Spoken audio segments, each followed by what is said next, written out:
Hey, Sarah here. Today I'm back with another doll. I know I said last video was more an experiment than anything else, but I do have a few reasons why I wanted to record a new video so soon.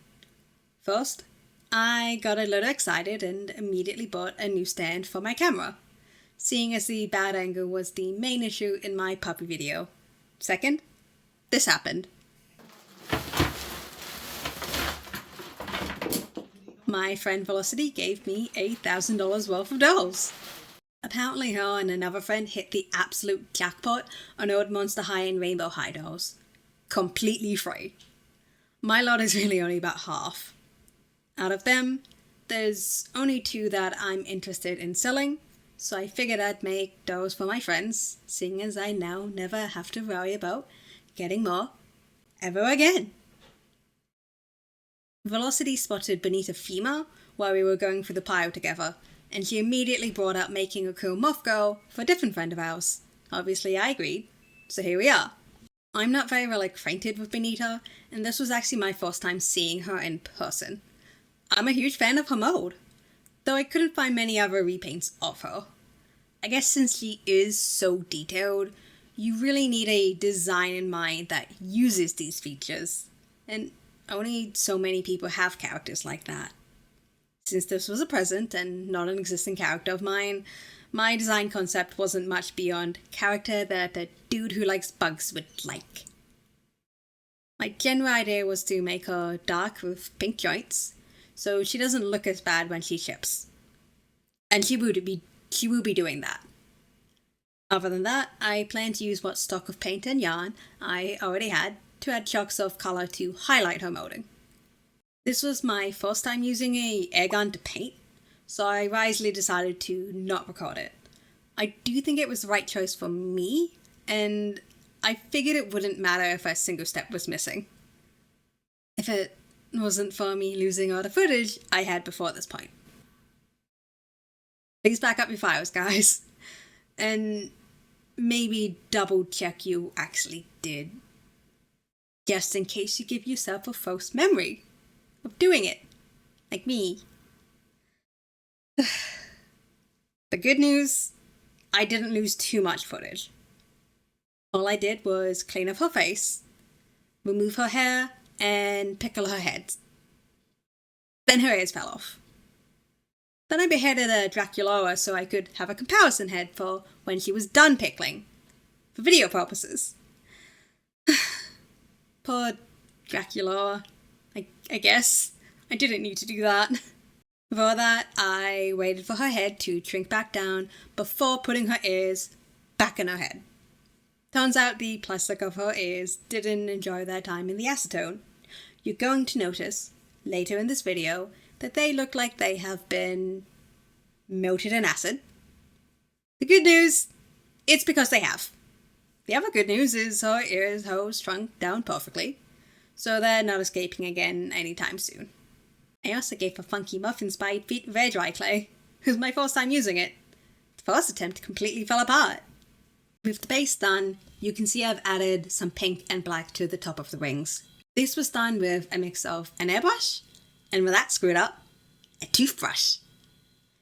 The red was done by hand and actually had to be redone after my sealant went opaque.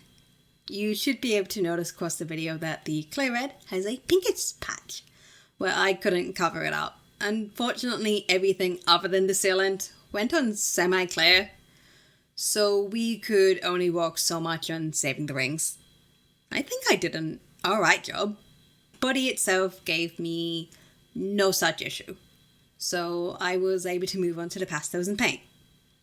For the first layer, I added pure black to define the molding on her moth parts. This doesn't show very well considering how dark blue the body already is, but I'm still happy to have added it. The unique molding of Bonita's body is my favourite aspect of her, so definition was a huge part of this project. On the next layer, I added purple to start the pattern I wanted to make, only for Mr. Superclear to render it practically invisible. I changed to a brighter pink from the next layer onwards.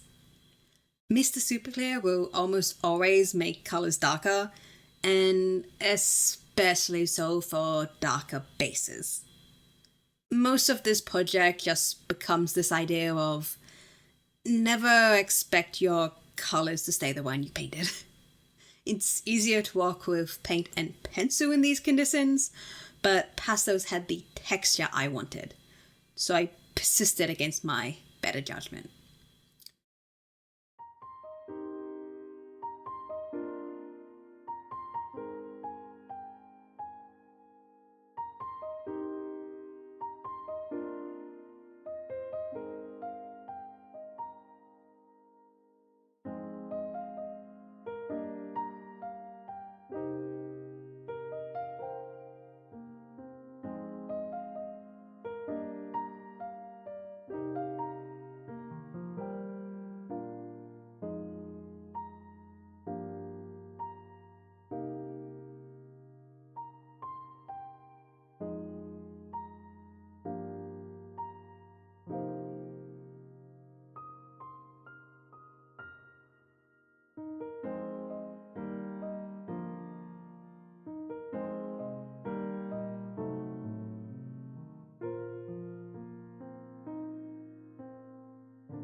When I started working on the eyes, I knew I wanted to make a entirely white base, so whatever I did would show up better. You know, like I should have done with the pastels. We go from the eye bases straight to the finishing touch of my molding detailing. For ease of precision, I worked with pencils instead of a brush. I was happy with the purple, but you're gonna see me switch up to blue early on. It didn't show up as nicely on the skin, so I decided to stop before it became too big of an issue. There's a small gap between the colour of the legs and the torso because of this, but I wouldn't call it noteworthy. It was surprisingly fun to add the details in. It was very slow going, having to switch pencils every second or two, but the organic, uneven pattern was really satisfying to watch as it came to life.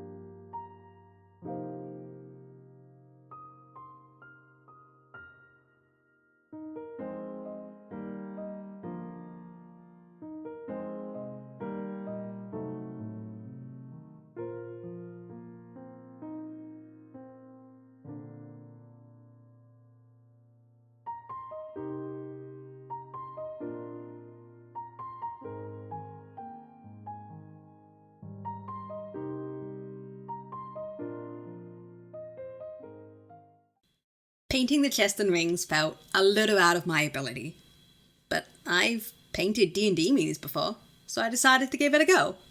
I'm glad I did. I'm sure people have done better than me before, but that's true for this whole project. Why not give it a go? The process was honestly very simple. but like our previous detailing, tedious. I almost considered stopping after finishing the base. It was so difficult painting the tiny crevices of her ribs. I wondered how I could make my idea come to life. Good news is I didn't listen to myself because the answer was very easily. After the dark blue base went on, I dabbed on a lighter blue and blended it with water, with the final step being to do that once more with white. It was stressful and probably could have been recorded better, but I am happy that I pushed through. The layering didn't need to cover much for the effect to work, so everything other than the dark blue base was actually really easy to create.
They ask you how you are, you just have to say that you're fine when you're not really fine.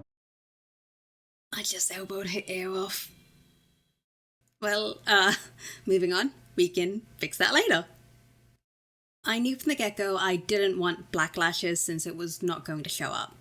So here's the reason for our giant white base layer. Bright green.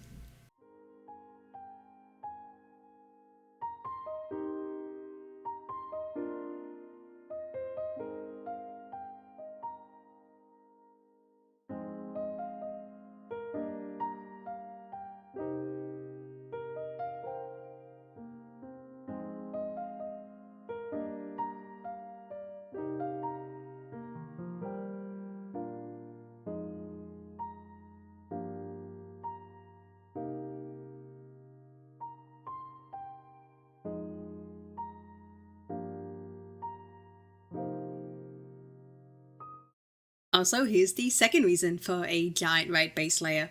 Huge, deep, black eyes. They were the first thing I'd planned to do. I'm really happy with how they came out. They're one of the simplest details of the project for sure, but I like how they're both very cute and a little creepy. I mostly planned a simple stylized eyelash and eyebrow. I felt it worked well with the absurdly bright green, and also, in spite of all the dolls I've made in the past, I have completely failed to learn how to draw eyelashes. I still can't get them as precise and thin as I'd like.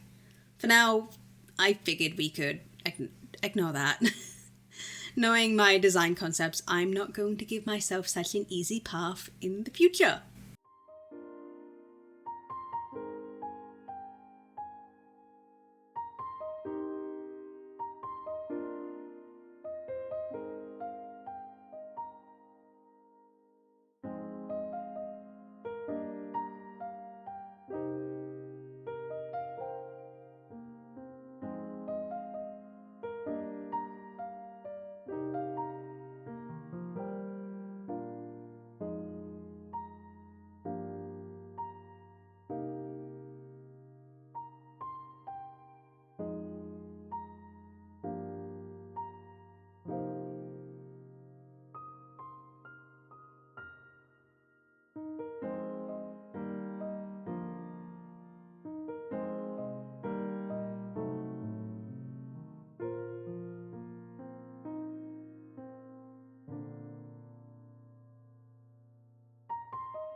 A final touch for painting was adding the green to the body for better balance.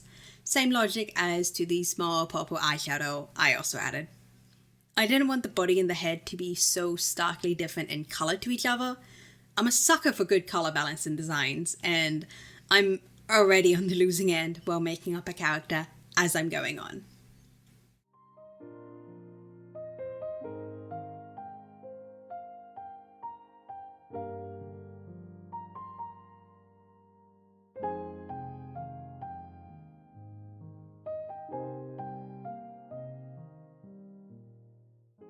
Speaking of making up as I go along, I planned the rings facing the doll, but not the back. I just went in with white pencil and did whatever felt right. So long as it has false eyes, I figured both me and the friend I was making her for would be happy.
I know that my pencil lines kick my paint strokes ass, but it was going to take a lot of layering to get white pencil to the same opacity. So I traded quality to save me time. To add, I also want to practice my painting skills, and working on a project for a friend who's probably just going to be happy I even made something is a good place to start. You don't have to feel too judgmental about what you can do. It's a good place to just work and see what happens. And honestly, what happened is far from perfect, but I did get more comfortable with the brush as I worked. It was easier to get the paint to work how I wanted it to, and that was only by making a detail as small as this ultimately is. Also, I made it. And much like the ribs, I think that's all that matters. I put in the effort. That's what makes it good.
Since the body is fully sealed at this point, I went in with glossing the ribs using 3 layers of Liquitex gloss varnish. I decided this would better the glowing appearance I wanted them to take. I'm also a huge sucker for gloss.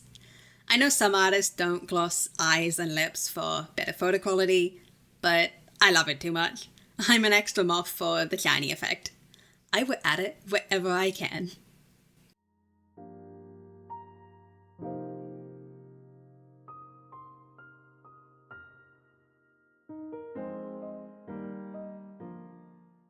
While glossing the rings, the red paint bled through the right. I didn't hate the look of it, so I never ended up fixing it up. Especially since I had no guarantee it wouldn't happen again when I went to reapply the gloss. Also, much like my past OOAK, it doesn't really show up in the video very well.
My process for the hair wasn't anything out of the norm for yarn hair. Detangle, brush out, straighten, and glue down. If you're confident, you can skip the glue step and glue directly to the head. We're not going to pretend that I'm confident. I wanted to create a gradient of blue to black with a streak of red to match the rings. I know I said I didn't want to work with this specific yarn again, but I hope the layering would hide its shortcomings. For once, I'm not working on a fringe, so this should be much easier to place in style.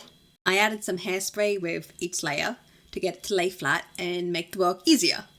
There wasn't much to worry about other than making sure to glue the front on backwards so I can flip it back and hide the rifts.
here's our Moth girl finally done. My friend's christened her Tetra. She's already at his place since I took a long time past Christmas to edit this. I originally wanted to display her in a glass dome or container to give a taxidermied bug vibe, and also to protect her from his cats. Turns out they get expensive very quickly. The only ones in my price point were too small. She would have needed to be displayed without her rings, and I just wasn't having that. So ultimately I had to give up on my joke. I still feel like I have a long way to get both my doll and video skills up, but I am happy with how this all worked out. Tetra is definitely the nicest of my dolls so far. I'm happy that even when I was concerned about a certain detail working out, I still did it. Sometimes pushing yourself past comfort zones is really the way to improve, and our girl chose that well. I still want to work further on my video skills too. I once again need to learn how to stay on camera, and with the new angle I also need to learn how to keep my head out of frame. My very unbrushed hair was a constant unwelcomed visitor, and I'm hoping to stop that in the future. Those who haven't seen the puppy video, would you believe me if I said this one was better? Because that's unfortunately true. The new angle did work better for me, so I will be keeping it for future videos. But I'm also hoping that this experience is going to help me to learn better where I should situate it. I'm also thinking of changing out my camera for something more proper. But at my price point, I can only look for something secondhand. So we'll have to see if I have any luck with the search. For now, that's the end of the video. I hope you had fun watching the progress of Tetra with me. I'll see you next time.